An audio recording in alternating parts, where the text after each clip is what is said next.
Oh, whoopsie, whoopsie.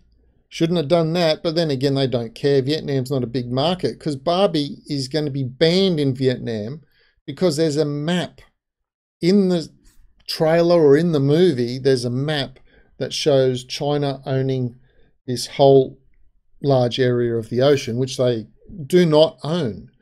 But in the map it does. And so out of, well, Vietnam's like, excuse me, you don't own our sovereign waters, and we're not going to have movies that portray that you do. So banned with you. And now the Philippines is getting in on the action as well. They threatened to join the Vietnam in banning Barbie over the same reason, and the statement that came from the Philippines hierarchies was that it undermines their sovereignty. So the question really is this one: why even have it in the movie? It's not needed to be in the movie. Yeah, Barbie's a fiction, and that therefore is a fiction, but why put it in the movie? So that you can appeal to the Chinese market and the Chinese censors, and they'll nod their head and go, look at that, the Americans are acknowledging our thing through Hollywood. So we can portray this, so we can have the movie within China and everything will be happy days because Hollywood wants the Chinese dollars. Now, aside from that, you have a movie that a lot of people were kind of semi-looking forward to, thinking it was going to be a little bit of a goofy flick and all that sort of a thing. Then articles start coming out that it's a feminist movie, and Mattel's reaction is like, oh, it's not feminist, it's not feminist. And I can imagine the CEO going, please, please don't Bud Light us. Don't boycott us because you think it's a feminist movie. Well, is it?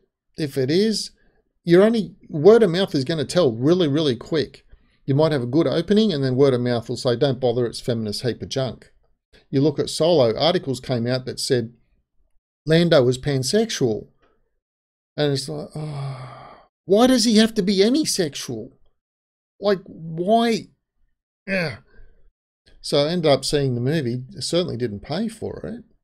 And there was nothing in the movie that indicated to me that Lando was pansexual, but the robot did push it. And the thing that just grinded my grits in the movie was a feminist droid.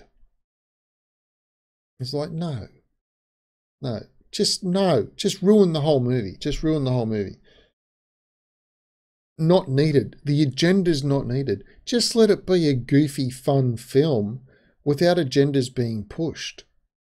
But you can't have that today because all the films are made with a writing group. Instead of one person writing it or two people as a team, there's 8 or 10 working together to come up with it.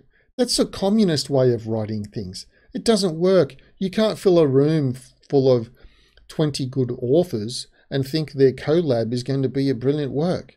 It's not going to work. It doesn't work that way.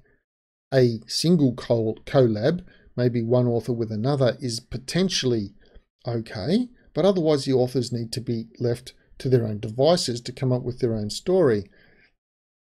These days, though, we don't get that. We get shit like this. And does Hollywood care if the Philippines or Vietnam bans Barbie? No, because they did it to get the Chinese bucks. The Chinese dollars is going to be worth way more than they could ever make from the Philippines or Vietnam. So they don't care. People I know were looking forward to the Barbie movie, but once it started to say it's feminist this, feminist that, now they're trying to distance themselves from feminism by saying it's a humanist movie. Those same people that were looking forward to it are now telling me, no, I'm not interested, don't want to see it. I thought it was going to be fun, but now I'm not interested. I'll go and watch reruns of Third Rock from the Sun or Home Improvement or Married with Children or something like that.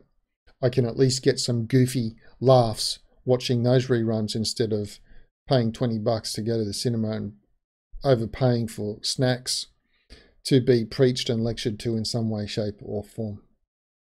That's what I'm hearing. But let me know what you think in the comments below.